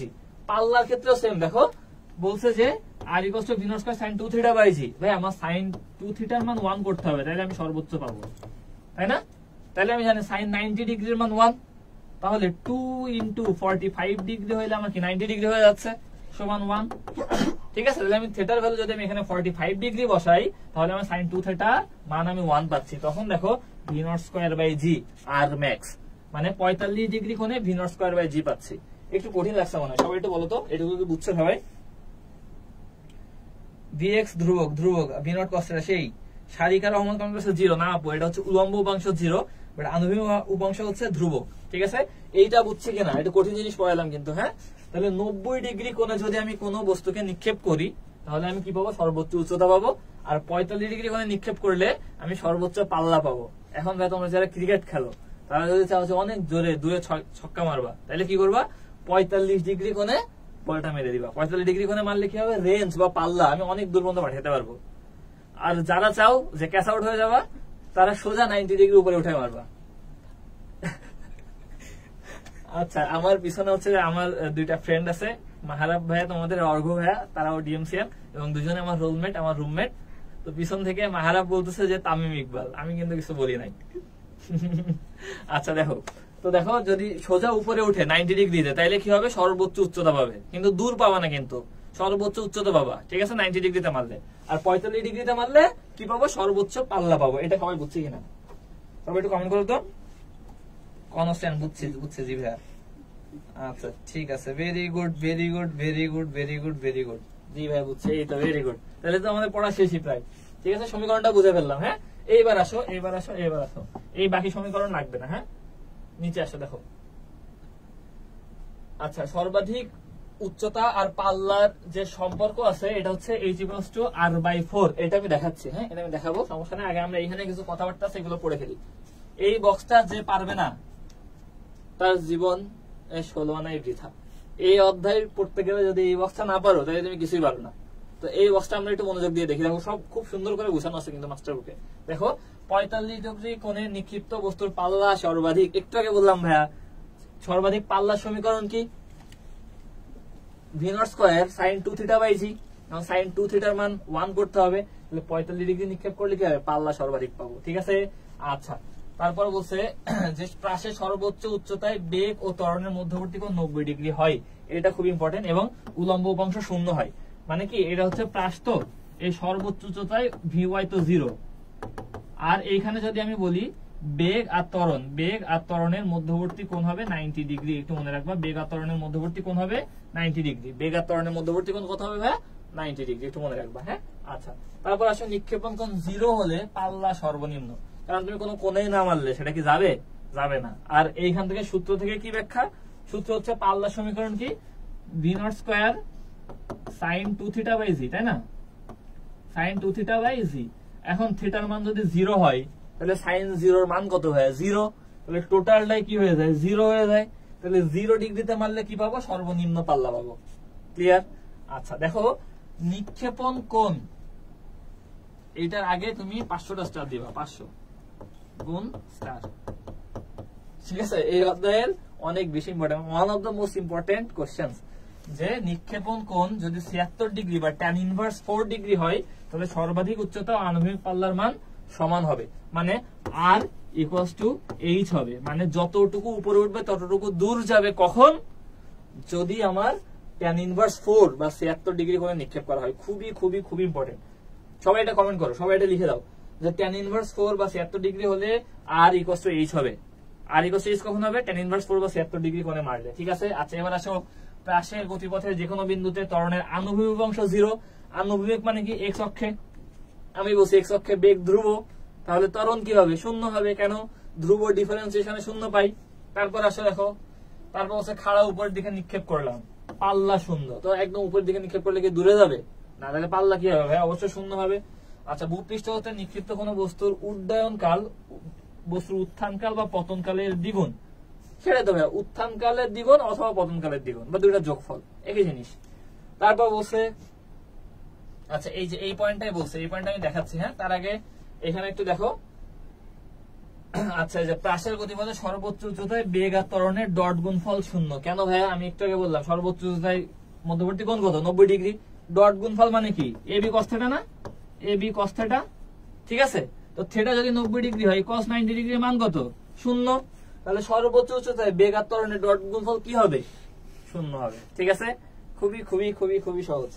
আচ্ছা, তাহলে সবাই আমার একটু কমেন্ট করে দাও, সবাই আমার কমেন্ট করে দাও। সেটা হচ্ছে, আমি যদি সর্বাধিক পাল্লা পাই তাহলে কত ডিগ্রি কোণে নিক্ষেপ করতে হবে, সর্বাধিক উচ্চতা পাইতে হলে কত ডিগ্রি কোণে নিক্ষেপ করতে হবে। সবাই একটু কমেন্ট করো, সর্বাধিক পাল্লা পাইলে কত ডিগ্রি কোণ, আর সর্বাধিক উচ্চতা পাইলে কত ডিগ্রি কোণে নিক্ষেপ করতে হবে।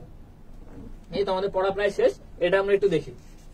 সেটা হচ্ছে এই যে, যদি কোনো প্রাসের সর্বাধিক আণবিক পাল্লা আর হয়, তবে আরোহিত সর্বোচ্চ উচ্চতা কত হবে? তুমি অপশনে দেখবা r/4 আছে, তুমি r/4 দেখাবা। কিভাবে হবে, কিভাবে হবে, কিভাবে হবে সেটা দেখো। বলছে সর্বাধিক আণবিক পাল্লা আর, সবাই কমেন্ট করো তো, সর্বাধিক আণবিক পাল্লা দেয়া আছে, আণবিক পাল্লা সর্বাধিক, তাহলে কত ডিগ্রি করে নিক্ষেপ করছে? সবাই একটু মনে করো, মানে বোঝার চেষ্টা করো তো। ইনডাইরেক্টলি হিন্ট দেয়া আছে, থিটা দেয়া আছে। থিটা কত? সবাই আমার বলো, নাহলে আমি লিখবো না। সবাই বলবা যে থিটা কত দেয়া আছে এখানে, সর্বোচ্চ পাল্লা বলছে, তাইলে থিটা কত? থিটা কত দেয়া আছে? সর্বাধিক পাল্লা 45। আচ্ছা, ঠিক আছে, গুড। তাহলে এটা কি তোমার বলছে সর্বোচ্চ পাল্লা, মানে কি? সবাই তো কমেন্টই করছো 45 ডিগ্রি, তাহলে আমাদের থিটা কিন্তু 45 ডিগ্রি এখানে ইনডিরেক্টলি হিন্ট দেয়া আছে। থিটার সমান কত ডিগ্রি? 45 ডিগ্রি দেয়া আছে, কারণ সর্বাধিক পাল্লা বলছে। আচ্ছা, সর্বোচ্চ উচ্চতা কত হবে? আমরা জানি উচ্চতার সমীকরণ কি, h = v0 square sin square theta by 2g। এই সমীকরণটা একটু মুখস্থ করতে হবে, বুঝছো? সমীকরণটা প্রথম দেখছো তো, কঠিন লাগতে পারে, ওইটা মুখস্থ করলে দেখবা সহজ হয়ে গেছে। ওকে, তাহলে v0 square sin square theta by 2g, এখানে আমি জাস্ট থিটার জায়গায় 45 ডিগ্রি বসাই দিব। এখন আসো, v0 square sin square theta মানে কি? sin 45 ডিগ্রির মান কত জানো? 1/√2। আমরা ম্যাথে পড়ছি 1/√2, ঠিক আছে? 1/√2 এর স্কয়ার, যেহেতু sin স্কয়ার থিটা, তাহলে 1/√2 এর square divided by 2g, divided by 2g। এটা স্কয়ার যদি করি তাহলে কি v0 স্কয়ার বাই 2 হয়, তাহলে নিচে আসলে 4g হয়। এটুকু সবাই বুঝছে কিনা? v0 স্কয়ার বাই 4g, এটা সবাই বুঝছে কিনা? সবাই কি এটুকু বুঝছি? তাহলে একটু কমেন্ট করে দাও তো যে এটুকু বুঝছি। তাহলে v0 স্কয়ার sin এর মান 45 বসালাম, তাহলে 45 হচ্ছে 1/√2 এর স্কয়ার করলাম, হাফ হইলো, তাহলে 2 নিচে আসলে v0 square by 4g, v0 square by 4g। এখন ভাই এখান থেকে আমি কি বুঝলাম আসলে? আমার সাথে একটু আসো, এটা তো সর্বাধিক উচ্চতা। সর্বাধিক পাল্লার সমীকরণ আমরা কি বলছি? r = sin স্কয়ার থিটা, না সরি, v0 স্কয়ার। দেখো r = কি? r হচ্ছে v0 square sin 2 theta by g, v0 square sin 2 theta by g, তাই না? তাই তো। আচ্ছা, এইখানে আমি যদি সর্বাধিক r max বলি, r max তাহলে sin 2 থিটার মান 1 হয়ে যাবে। তাহলে r max সমান v0 স্কয়ার বাই আমরা g পাইলাম, v0 স্কয়ার বাই g পাইলাম, v0 স্কয়ার বাই g পাইলাম। একটু আগে আমরা কি পাইলাম? h সমান পাইলাম হচ্ছে v0 স্কয়ার ইনটু 1/√2 এর স্কয়ার বাই 2g, মানে কি পাইলাম? v0 square by 4g। এটা পাইছি আমরা h সমান। আমরা দেখলাম সর্বোচ্চ পাল্লা হচ্ছে v0 স্কয়ার বাই g। কঠিন জিনিস পড়াচ্ছে কিন্তু, আমি জানি কঠিন লাগতেছে, একটু মনোযোগ দাও, পরে আবার এই প্রশ্নটা একবার দেখবা, তাহলে সহজ হবে। এই অধ্যায় সবচেয়ে কঠিন জিনিস এইটা, তুমি প্রথমবার পড়তেছো, প্রথমবার সবকিছু কঠিন লাগে, আমারও লাগতো, এখনো লাগে, ঠিক আছে? একবারে বুঝবা এরকম না, আমি যতটুকু সময় সহজ করার চেষ্টা করতেছি। হ্যাঁ, বারবার দেখবা, তাহলে হবে। তাহলে r max হচ্ছে v0 স্কয়ার বাই g, আমরা পাইলাম h সমান v0 স্কয়ার বাই 4g। তাহলে এই যে এখানে v0 স্কয়ার বাই g, এটাকে আমরা r লিখতে পারি, এই তো r, তাহলে লিখতে পারি। তাহলে h = r বাই, এই নিচে 4 আছে, r বাই 4, তাহলে h সমান r বাই 4, এটা লিখতে পারি কিনা? h সমান r বাই 4, এটা লিখতে পারি কিনা?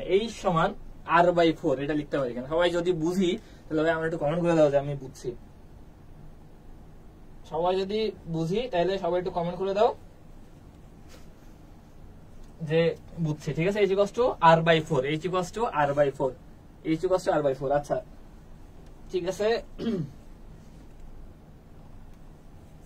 আচ্ছা বিউটি হালদার কমেন্ট করছে আপনাকে প্রথম দেখছি, সমীকরণ আগেও দেখছি। আচ্ছা ঠিক আছে, আজকে হ্যাঁ আমি আমার টার্ম পরীক্ষা চলতেছে, টার্ম আমার শেষ হবে হচ্ছে 5 তারিখে।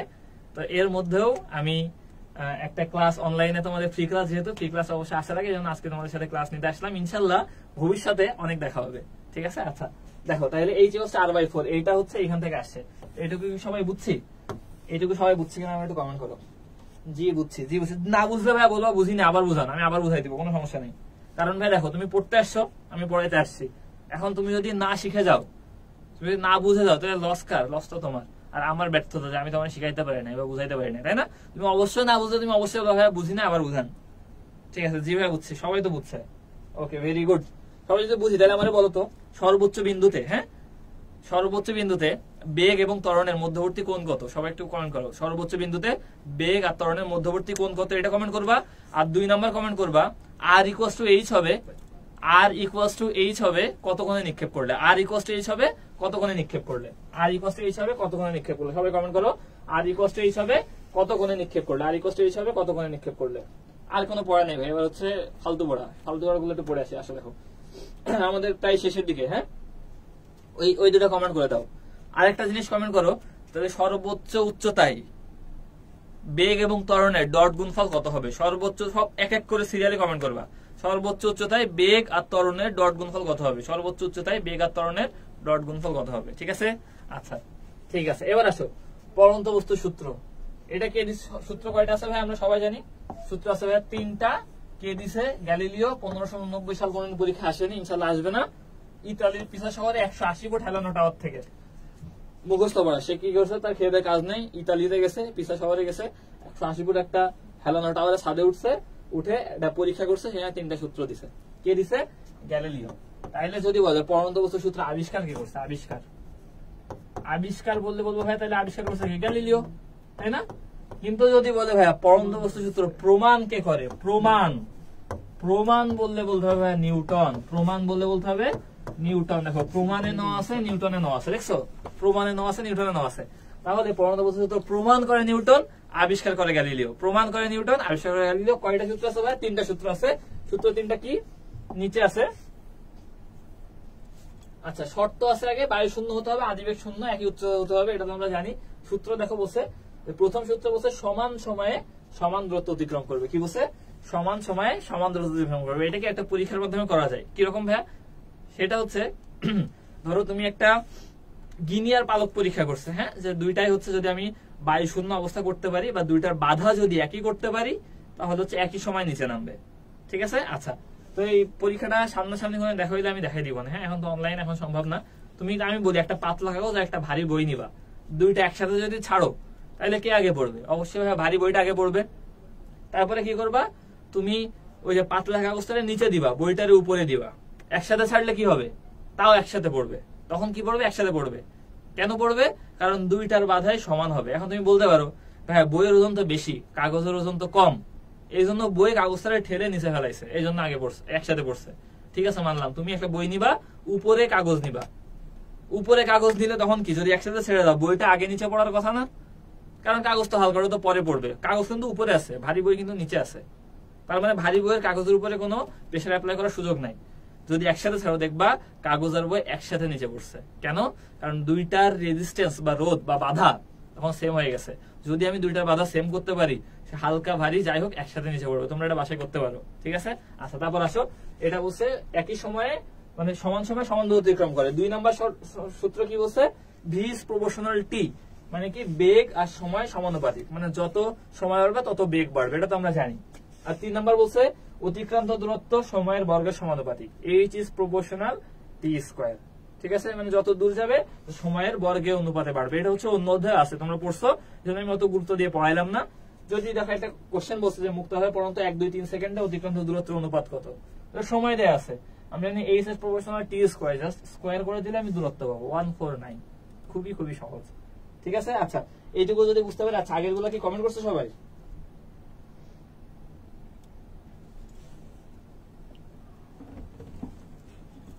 আচ্ছা আচ্ছা আচ্ছা আচ্ছা আচ্ছা ঠিক আছে, গুড, ঠিক আছে, ভেরি গুড, এই তো সবাই পারে, ভেরি গুড। ঠিক আছে আসো। আচ্ছা এইটুকু যদি হয় তাহলে বলো তো, এই যে পড়ন্ত বস্তুর প্রথম সূত্র প্রমাণ করছে কে? সবাই একটু কমেন্ট করো। প্রথম সূত্র প্রমাণ করছে কে? কি জিজ্ঞেস করছি? প্রথম সূত্র প্রমাণ করছে কে? প্রথম সূত্র প্রমাণ করছে কে? এটা আমি সব পড়াইছি, তোমরা দেখলে বুঝবে, খুবই সহজ, এটা পারবা। হ্যাঁ, তারপর আসো প্রথম সূত্র কে প্রমাণ করছে, এটা একটু দেখো। যেখানে লিখেছে বিজ্ঞানী নিউটন 1650 সালে প্রথম প্রমাণ করে। ওকে, এখানে দেখো একটা মজার জিনিস বলছে, প্রাসের গতিপথ অধিবৃত্তাকার হয় কিন্তু পড়ন্ত বস্তুর গতিপথ সরলরৈখিক হয়। তাই তো, প্রাস তো আমার এমনে যাবে, তার মানে কি অধিবৃত্তাকার পথে যাচ্ছে। আর পড়ন্ত বস্তু মানে আমি এখান থেকে কিছু ফেলে দিলাম, এটা সরল রেখায় নিচে পড়ছে। ঠিক আছে, পড়ন্ত বস্তুর ক্ষেত্রে সরল রেখায় যায় আর প্রাসের ক্ষেত্রে অধিবৃত্তাকার হয়, এটা একটু মনে রাখবা। আর কি লাগবে? আর কি লাগবে? সুষম বৃত্তীয় গতি। এখানে অল্প কিছু পড়া, আমি একটু দেখাই দিই, একটু বুঝো। হ্যাঁ, জাস্ট মুখস্থ করা লাগবে না, বুঝলে হবে। সেটা কি? এটা ধরো বৃত্তীয় গতি। ঠিক আছে ভাইয়া, বৃত্তীয় গতি বুঝলাম। এখানে কি কি পড়তে হবে? এর কি সমবেগ আছে? সবাই একটু কমেন্ট করো তো, এর কি কোনো বেগ কি সমান থাকবে, মানে সমবেগ আছে? সবাই একটু কমেন্ট করো। এখন আমি বলে দিই, সেটা হচ্ছে দেখো, এই বিন্দুতে যদি আমি চিন্তা করি, এর বেগ কোন দিকে যাচ্ছে? এই দিকে যাচ্ছে না? বেগ স্পর্শক বরাবর কাজ করে সবসময়। এই বিন্দু চিন্তা করলে দেখবা এই দিকে আসতেছে। দেখো, এই বিন্দু চিন্তা করলে এই দিকে আসতেছে, এই বিন্দু চিন্তা করলে এই দিকে আসতেছে। ঠিক আছে, দেখো বেগের মান ঠিক আছে কিন্তু দিক পরিবর্তন হচ্ছে। এখন আমরা জানি ভাইয়া, বেগ তো ভেক্টর রাশি, মানে কি তার মান আর দিক দুইটাই লাগে। এখন মান যদিও ঠিক আছে, বাট দিক যেহেতু পরিবর্তন হচ্ছে, তাহলে বেগ কি সমান থাকলো? থাকলো না কিন্তু, মানে বেগ সমবেগ বিদ্যমান নয় বা সমবেগ নাই। মনে রাখবা, সমবেগ নাই। কি আছে ভাইয়া?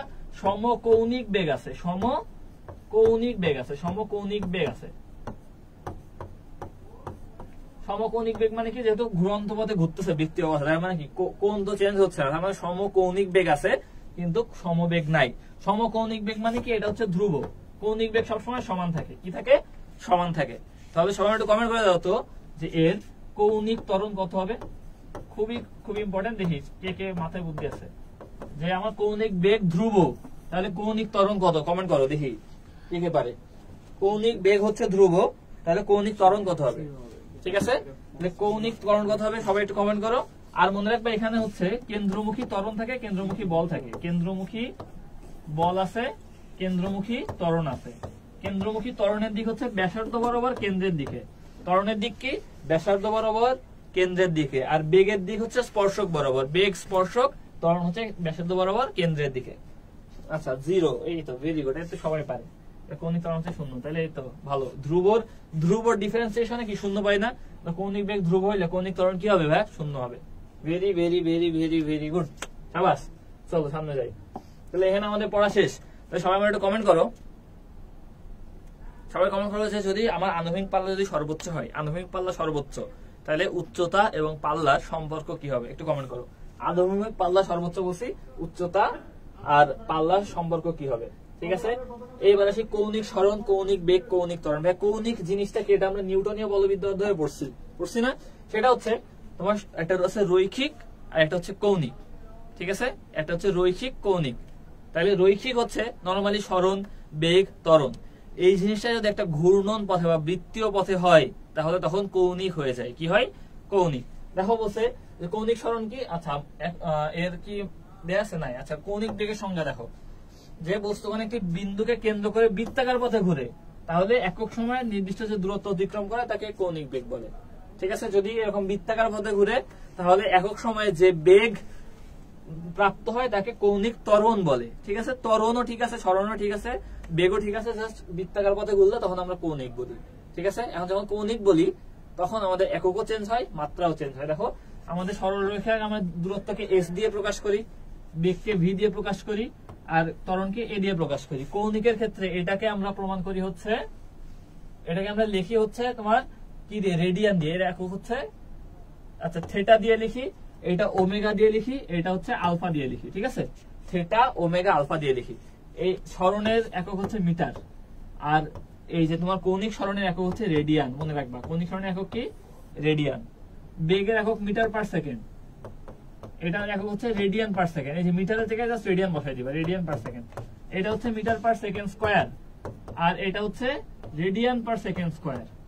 ঠিক আছে, সহজ জিনিস। এর মাত্রা যদি বলি, তাহলে মিটার মানে এল, আর রেডিয়ানের কোনো মাত্রা নাই। রেডিয়ানের কোনো মাত্রা নাই, ভেরি ভেরি ইম্পর্টেন্ট। রেডিয়ানের কোনো মাত্রা নাই।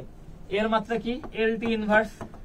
এর মাত্রা কি? এল টি টু দি পাওয়ার -2। তাহলে এর মাত্রা কি হবে? রেডিয়ানের তো মাত্রা নাই, তাহলে শুধু পার সেকেন্ড থাকে মানে টি ইনভার্স। এখানে রেডিয়ানের তো মাত্রা নাই, শুধু second two the power inverse থাকে আর টি টু দি পাওয়ার -2। এগুলো সবাই বুঝছে না? এটা কমেন্ট করো তো যদি বুঝে থাকে, এটা সবাই আমাদের লিখবা। কৌণিক ত্বরণ এর মাত্রা কত আর কৌণিক বেগের একক কত, সবাই একটু লিখে দাও। কৌণিক ত্বরণের মাত্রা কত আর কৌণিক বেগের একক কত? আচ্ছা, কৌণিক ত্বরণ এর মাত্রা আর কৌণিক বেগের একক, সবাই একটু কমেন্ট করো তো।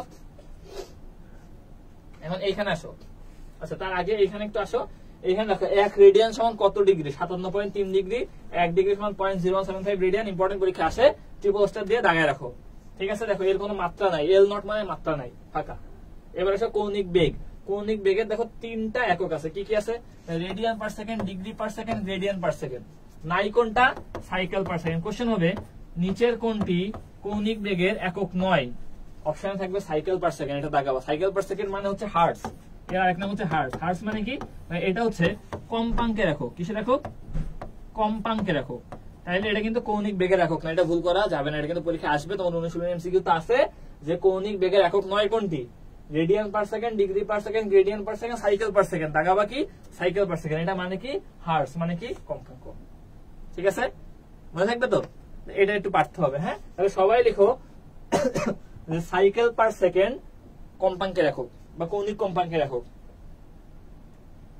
Very good, very good, very good. তাহলে বলো সাইকেল পার সেকেন্ড কিসের একক? সবাই একটু কমেন্ট করো, সাইকেল পার সেকেন্ড কিসের একক? সবাই কমেন্ট করো, সাইকেল পার সেকেন্ড কিসের একক?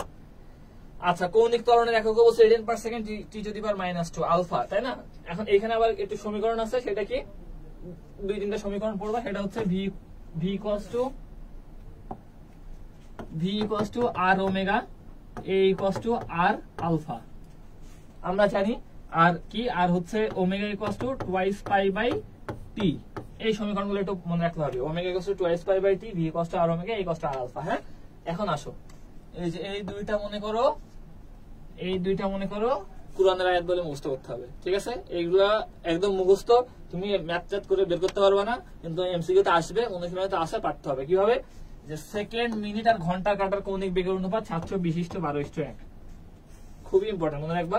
সেকেন্ড তো সবচেয়ে জোরে চলে, তাই না? এটা কিন্তু ভুল হয়। ঘন্টা, মিনিট, সেকেন্ড দিলে কিন্তু 1:12:720 হবে। ঠিক আছে, কিভাবে মনে রাখবো? সেকেন্ডটা কাটাটা সবচেয়ে দ্রুত চলে, তাহলে ওর বেগ সবচেয়ে বেশি হবে। তাহলে আগে সেকেন্ড থাকলে আগে 720, তারপর মিনিট হচ্ছে 12, ঘন্টা হচ্ছে 1, মুখস্থ করবা। আর ঘড়ির মিনিটের কাটার কম্পাঙ্ক হচ্ছে 2.78 × 10⁻⁴ hertz. Very very very important, মুখস্থ করবা, ট্রিপল স্টার। ঠিক আছে, এই দুটো তো মুখস্থ করলে। এখন এখানে দেখো ঘন্টার কাটার কৌণিক বেগ দেয়া আছে, মিনিটের কাটার কৌণিক বেগ দেয়া আছে, সেকেন্ডের কাটার কৌণিক বেগ দেয়া আছে। এত তো মুখস্থ করে পারবো না।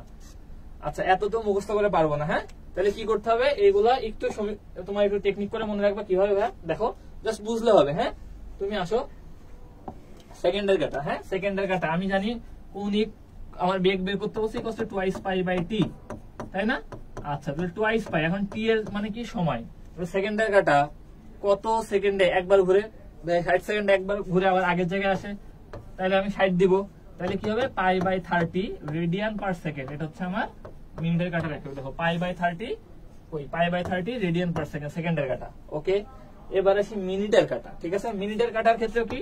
Twice pi by 60 equals to, আমি যদি মিনিটের কাটার কথা চিন্তা করি, তাহলে omega equals to twice pi by 60 pi by 30। একক কি হবে? Radian per minute. কি হবে? Radian per minute. কেন আমি মিনিটে চিন্তা করছি? 60 মিনিটে একবার ঘুরে আসে, রেডিয়ান পার মিনিট। যদি বলি ভাই সেকেন্ডে বের করো, তাহলে এই 60 এর সাথে আরো 60 গুণ করবা। কেন? 60 সেকেন্ড 1 মিনিট, 60 গুণ 60, তাহলে কি হবে? Pi by 1800 radian per second. একক খেয়াল করো, দেখো এখানে বসে pi by 30 radian per second, সেকেন্ডের কাটা। ওকে, ডান। মিনিটের কাটা কি? যদি তুমি 60 দাও তাহলে রেডিয়ান পার মিনিটে আসবে, যদি আরো 60 দিয়ে গুণ করো তাহলে রেডিয়ান পার সেকেন্ডে আসবে। এখানে বসে রেডিয়ান পার সেকেন্ডে অবলিক দিয়ে লিখে রাখো pi by 30 radian per minute. Very very important, পাঠতে হবে। ঠিক আছে, আচ্ছা এবার আসি ঘন্টার কাটা। ওকে, এখন এইখানে সবাই ভুলটা করে। ঘন্টার কাটার কাছে কি হলো? টুয়াইস পাই বাই টি। এখন ঘন্টার কাটা, তাহলে এখানে কত দিব? টি 24 দিব নাকি 12 দিব বলতো? ম্যাক্সিমাম মানুষই ভুল করে 24 দেয়, কিন্তু দেয়াল ঘড়ির ক্ষেত্রে, হ্যাঁ, এখানে দেখো 12টা ঘর থাকে, 12টা ঘন্টা, কিন্তু 12 দিতে হবে। কত দিতে হবে? হ্যাঁ, 12 দিতে হবে। 12 দিলে কি হবে? Pi by 6 radian per hour. π/6 radian per hour. ভাই মিনিটে নেন, মিনিটে নিলে হবে হচ্ছে এখানে লিখি π/6 গুণ π/12। আচ্ছা আমি মুছে দিয়ে আবার লিখি, যদি মিনিটে নিই তাহলে twice omega equals to twice π/12 into 60, কারণ 60 মিনিটে 1 ঘন্টা, তাইলে আমার কিসে আসবে বলো তো? মিনিটে আসবে। কত হয়? π/360 রেডিয়ান পার মিনিট, এইটা আসে π/360 রেডিয়ান পার মিনিট। এখন ভাইয়া সেকেন্ডে বের করবো, সেকেন্ডে বের করবো কিভাবে বের করবো? আবার এই 60 এর সাথে আরো 60 দিয়ে গুণ করো। কেন? কারণ আবার 60 সেকেন্ডে 1 মিনিট, তাইলে কত আসে দেখবা হচ্ছে π/21600 রেডিয়ান পার সেকেন্ড আসে। π/21600 রেডিয়ান পার সেকেন্ড। এগুলো একটু লিখে রাখো, সবাই একবার কমেন্ট করো যে ঘন্টার কাটার 3টা একক সহ কমেন্ট করো, যে ঘন্টার কাটার হচ্ছে রেডিয়ান পার আওয়ারে কত, রেডিয়ান পার মিনিটে কত, রেডিয়ান পার সেকেন্ডে কত। ঠিক আছে, কৌণিক বেগ। এটুকু সবাই বুঝছে কিনা সবাই একটু কমেন্ট করে বলো আমাদের যে সবাই বুঝছে কিনা। একটু কঠিন জিনিস পড়ালাম, হ্যাঁ একটু কঠিন জিনিস পড়ালাম, কিন্তু ভাই এগুলো পরীক্ষা আসে বুঝছো।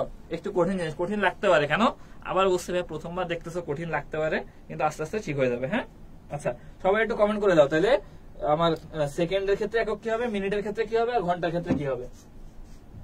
ঠিক আছে, ওইটা যদি হয় তাহলে দেখো কেন্দ্রমুখী ত্বরণ মানে কি, কেন্দ্রের দিকে, এই যে তোমার ব্যাসার্ধ বরাবর কেন্দ্রের দিকে যেটা সেটা কেন্দ্রমুখী ত্বরণ।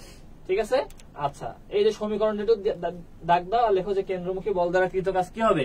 শূন্য। কেন্দ্রমুখী বল দ্বারা কৃত কাজ সবসময় কি হয়?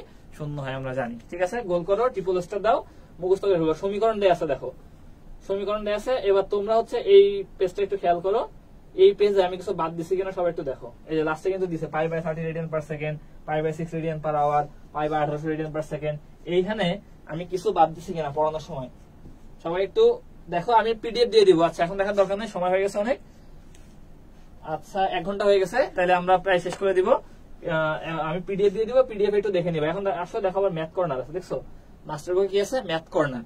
এখানে আমি জাস্ট একটা দুটো ম্যাথ দেখাই দিই, তোমরা বাকিগুলো সলভ করতে পারবা। দেখো প্রথমে বলছে যে একটি বন্দুক গুলি কোনো কাঠের তক্তার মধ্যে 0.56 মিটার প্রবেশ করার পর অর্ধেক বেগ হারাইলো।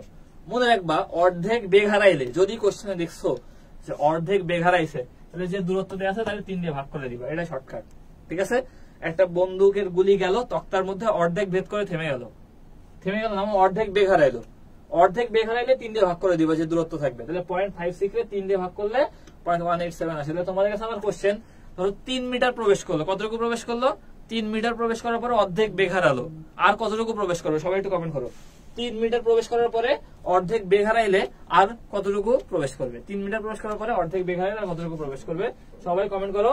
দেখা বলছে রাইফেলের গুলি তক্তাকে কেবল ভেদ করতে পারে, গুলির বেগ 3 গুণ করা হলে কয়টা তক্তা ভেদ করতে পারবে? গুলি আর তক্তা দিয়ে কোনো কোশ্চেন আসলে এটা মনে রাখবো, তক্তার সংখ্যা ইকুয়াল টু বেগ স্কয়ার। ঠিক আছে, বেগ যত গুণ করা হবে তার স্কয়ার হচ্ছে তক্তার সংখ্যা হবে, ততগুলো তক্তা ভেদ করতে পারবে। বুঝছে? 3 গুণ করা হলো, তাহলে কয়টা তক্তা ভেদ করতে পারবে? 3 স্কয়ার, 9 গুণ। আমি বললাম আমি বেগ 4 গুণ করলাম, আর কয়টা তক্তা ভেদ করতে পারবে? একটু কমেন্ট করে দাও সবাই। বেগ যদি 4 গুণ করি তাহলে কয়টা তক্তা ভেদ করতে পারবে? বেগ যদি 4 গুণ করি তাহলে কয়টা তক্তা ভেদ করতে পারবে? বেগ 4 গুণ করলে কয়টা তক্তা ভেদ করতে পারবে? সবাই একটু কমেন্ট করে দাও। আচ্ছা আর একটু জুম করি। ঠিক আছে, তারপর আসো, বেগ 4 গুণ করলে কয়টা তক্তা ভেদ করতে পারবে? আচ্ছা দেখো এটা বলছে যে 48 মিটার পার সেকেন্ড বেগে একটি বল খাড়া উপরের দিকে নিক্ষেপ করলাম, কত সময় শূন্য থাকবে? হ্যাঁ এটা কিভাবে পারবো? দেখো এখানে তোমার এই সমীকরণ 2 কত সময় শূন্য থাকবে? এখানে কোনো অ্যাঙ্গেল বলছে না ভাই, এখন অ্যাঙ্গেল বলে না, মানে আমি সাইন থিটা আমি 1 ধরে নিব, আমার সাইন থিটা লাগবে না এখানে। ঠিক আছে, আমরা নরমালি সমীকরণ কি জানি? t ইকুয়ালস টু বিচরণ কাল, তারপরে 2v0 sin থিটা বাই জি, এটা জানি না, কিন্তু এখানে তো কোনো অ্যাঙ্গেল দেয়া নেই, মানে আমার sin থিটা ক্যালকুলেট করা লাগবে না, তাহলে 2v0 বাই জি ক্যালকুলেট করলে হবে। 2v0 বাই জি, v0 কত দেয়া আছে? 48, জি আমরা জানি 9.8, তুমি দেখো গুণ করলে কি হয়? 9.8 সেকেন্ড আসে। ঠিক আছে, আচ্ছা তারপর আসো, দেখো এইখানে বলছে একটি বল, কি বলছে? একটি বল 19.6 মিটার পার সেকেন্ড গতিতে সোজা উপরের দিকে ছোড়া হলো, সর্বোচ্চ কত উচ্চতায় উঠতে পারবে? মানে কি চাইছে? এইচ চাইছে। এইচ এর সমীকরণ আমরা জানি v0 square sin square theta by 2g, কিন্তু খাড়া উপরের দিকে মানে কত? 0 ডিগ্রি কোণে, মানে sin স্কয়ার থিটার, আচ্ছা খাড়া উপরের দিকে মানে কি 90 ডিগ্রি কোণে, তার মানে sin স্কয়ার থিটার মান 1।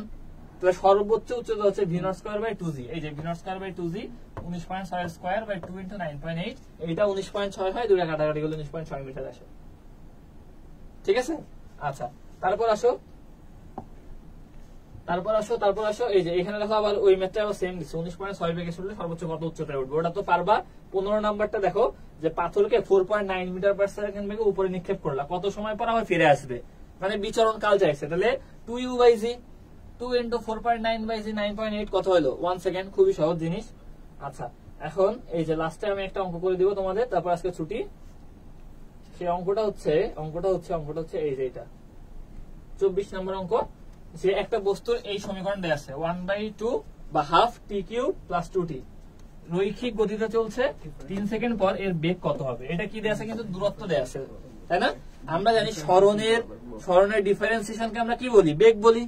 তাহলে এর ডিফারেন্সিয়েশন করলে আমরা কি পাবো, বেগ পাবো। তাহলে এর ডিফারেন্সিয়েশন করবো এখন ভাই আমি ডিফারেন্সিয়েশন করতে গেলে আরো 1 ঘন্টা ক্লাস নেওয়া লাগবে, তোমরাও ক্লাস করবা না, আমিও ক্লাস নিব না, আমরা দুইজনেই জানি।